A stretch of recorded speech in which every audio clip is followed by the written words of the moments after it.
Hi everyone, welcome back to my YouTube channel. ಇವತ್ತು ಸಂಕ್ರಾಂತಿ ಹಬ್ಬದ vlog ಆಗಿರುತ್ತೆ. ಮೊದಲು ನಾನು ಪೂಜೆಗೆ ನೈವೇದ್ಯಕ್ಕೆ ಕಬ್ಬು, ಎಳ್ಳು, ಬೆಲ್ಲ ಮತ್ತು ಕಡಲೆಕಾಯಿ, ಅವರೆಕಾಯಿ, ಎಲ್ಜಿಕಾಯಿ ಇದೆಲ್ಲ ಏನಿರುತ್ತೆ ಅದನ್ನು ಇಡ್ತಾಯಿದ್ದೀನಿ. ಅಷ್ಟರಲ್ಲಿ ಸ್ವೀಟ್ ಪೊಂಗಲ್, ಖಾರ ಪೊಂಗಲ್ ಕೂಡ ನೈವೇದ್ಯಕ್ಕೆ ಇಡೋಣ ಅಂದ್ಬಿಟ್ಟು ಮಾಡ್ಕೊಳ್ಳೋಕ್ಕೆ ಮಾಡ್ತಾಯಿದ್ದೀನಿ. ಆಲ್ರೆಡಿ ನಾನು ಈ ಒಂದು ರೆಸಿಪಿನ ಶೇರ್ ಮಾಡಿದ್ದೀನಿ. ಸೊ ಇವತ್ತು ನಾನು ಸ್ವೀಟ್ ಪೊಂಗಲ್, ಖಾರ ಪೊಂಗಲ್ ರೆಸಿಪಿನ ಏನು ಶೇರ್ ಮಾಡೋಕ್ಕೆ ಹೋಗ್ತಾಯಿಲ್ಲ, ಜಸ್ಟ್ ಕ್ಲಿಪ್ಪಿಂಗ್ಸಲ್ಲಿ ತೋರಿಸ್ತಾ ಇದ್ದೀನಿ ಅಷ್ಟೇ.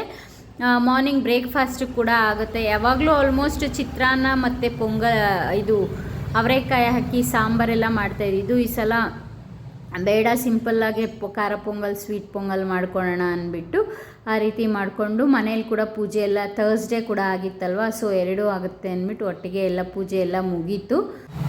ಆಫ್ಟರ್ನೂನ್ ಲಂಚ್ಗೆ ಹುಗ್ಗಿಯನ್ನು ಮಾಡ್ಕೊಳ್ಳೋಣ ಅಂದ್ಬಿಟ್ಟು ಮಾಡ್ಕೋತಾ ಇದ್ದೀನಿ. ಇದು ಸ್ವಲ್ಪ ರಿಲೇಟೆಡ್ ಇದ್ಕಿದ ಬೇಳೆ ಸಾಂಬಾರು ಥರನೇ ಇರುತ್ತೆ, ಬಟ್ ಇದು ರೈಸ್ ಎಲ್ಲ ಹಾಕ್ಬಿಟ್ಟು ಮಸಾಲೆ ರೈಸ್ ಥರನೂ ಆಗುತ್ತೆ. ಸೊ ಯಾವ ರೀತಿ ಮಾಡ್ತಾಯಿದ್ದೀನಿ ಅಂತ ತೋರಿಸ್ತೀನಿ. ಮೊದಲು ಹುರ್ಕೊಳ್ಳೋದಕ್ಕೆ ಮೆಣಸಿನ್ಕಾಯಿ, ಶುಂಠಿ, ಎಳ್ಳು, ಮೆಣಸು ಮತ್ತು ಜೀರಿಗೆ ಇದಿಷ್ಟನ್ನು ಹಾಕಿಬಿಟ್ಟು ಫ್ರೈ ಮಾಡ್ಕೊಬೇಕು.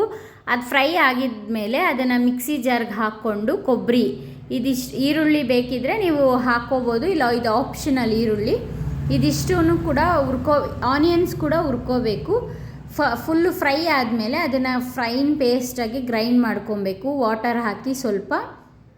ಸೇಮ್ ಅದೇ ಪ್ರೊಸೀಜರೇ ಇರುತ್ತೆ, ಬಟ್ ಸ್ವಲ್ಪ ಏನಪ್ಪ ಅಂತಂದರೆ ಅದು ಸಾಂಬಾರು ರೀತಿ ಮಾಡ್ತೀವಿ, ಇದು ರೈಸ್ ಥರ ಮಾಡ್ಕೋತೀವಿ ಅಷ್ಟೇ. ಬಟ್ ಟೇಸ್ಟ್ ವೈಸ್ ಸ್ವಲ್ಪ ಡಿಫ್ರೆಂಟ್ ಅಂತಲೂ ಅನಿಸುತ್ತೆ.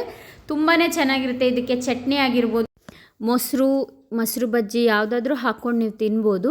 ಈಗ ಖಾರ ಎಲ್ಲ ರುಬ್ಕೊಂಡಿದ್ದಾಗಿದೆ.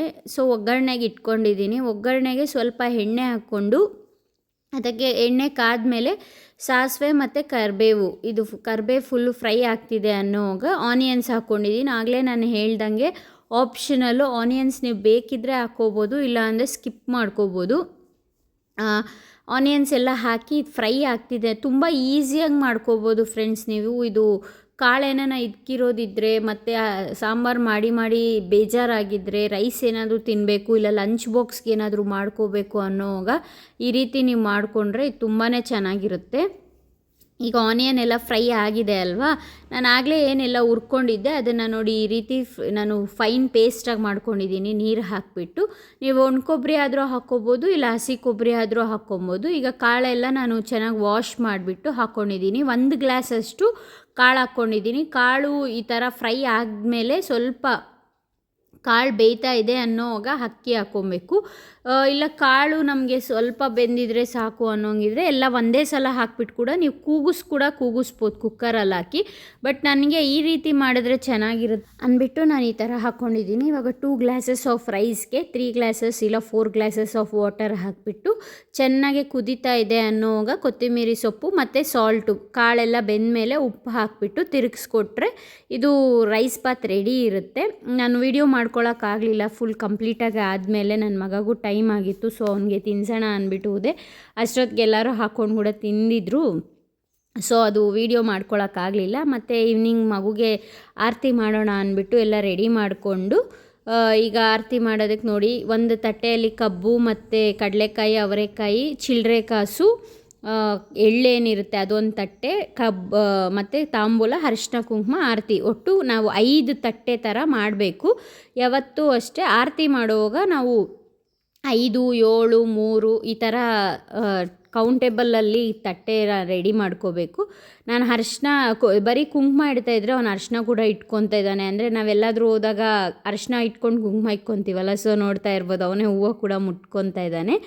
ಕುಂಕುಮ ಎಲ್ಲ ಇಟ್ಟು ಒಬ್ಬರು ಇಲ್ಲ 3 ಇಲ್ಲ 5 ಜನ ಈ ರೀತಿ ಕುಂಕುಮ ಎಲ್ಲ ಇಟ್ಟಿದ್ವಿ. ಇಟ್ಮೇಲೆ ಹೆಂಗಪ್ಪ ಇದು ಆರತಿ ಮಾಡೋದು, ಏನಕ್ಕೆ ಮಾಡ್ತಾರೆ ಅಂತಂದರೆ ಮಗುಗೆ ಒಳ್ಳೆ ಆರೋಗ್ಯ ಕೊಡಲಿ, ಮತ್ತು ಏನೇ ರೀತಿ ದೃಷ್ಟಿ ಇದ್ದರೂ ಅದೆಲ್ಲ ಹೋಗಲಿ, ಮತ್ತು ಎಳ್ಳು ಬೀರೋದು ಅಂದ್ಬಿಟ್ಟು ಇದು ನಮ್ಮ ಕಡೆ ಹಿಂಗೆ ಮಾಡ್ತಾರೆ. ಅವನಿಗೆ ಹೊಸ ಡ್ರೆಸ್ ನಾನು ಆಲ್ರೆಡಿ ಲಾಸ್ಟ್ ವ್ಲಾಗಲ್ಲಿ ತೋರಿಸಿದ್ದೀನಿ. ಅವ್ನಿಗೆ ಯಾವ್ದು ನಾನು ಹೊಸ ಡ್ರೆಸ್ ಒಂಥರ ಗ್ರೀನ್ ಕಲರ್ದು ತೋರಿಸಿದ್ನಲ್ವ, ಅದೇ ಡ್ರೆಸ್ ಇದು. ಬಟ್ ಅವನು ಅದ್ರದ್ದು ಕೋಟ್ ಹಾಕ್ಕೊಂಡೇ ಇಲ್ಲ.